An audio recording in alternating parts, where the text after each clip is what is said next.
Rarara rahin kuɗi ya yawa ga kuma matsalar rahin abinci. Wani Allah mai kawo wannan matsala.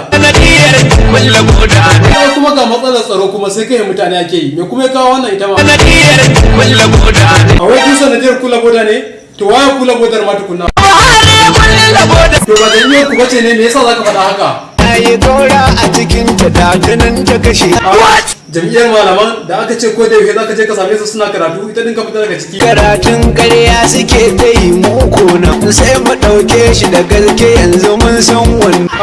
Karatun ƙarya kuma aka ce ba har kullun yayi wata karatun daga nasu kulhuwa har bakar yake kayo. Ko kulhuwan bai iya ba kenan yi me kake nufi in zai sallah iya kula uzai yake tsayawa. Yanzu da suwa kake tare a cikin su kenan zuwa ka zabe.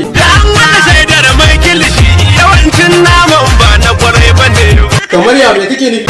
Na shiga motar haya ba bayan barci cikin tasha. Kana nufin da ba wani abin kirki da suke yi. To ba har ka ba abin da yake bare. Ku je ku ga ma ƴan ina lantarki ina layin dogo bai ku tambaye waɗanda suka wuce baya suna nan da nasu da lafiyarsu. Rara to da alhamdu Buhari ya jawi dan ka ji magana da ya faɗa.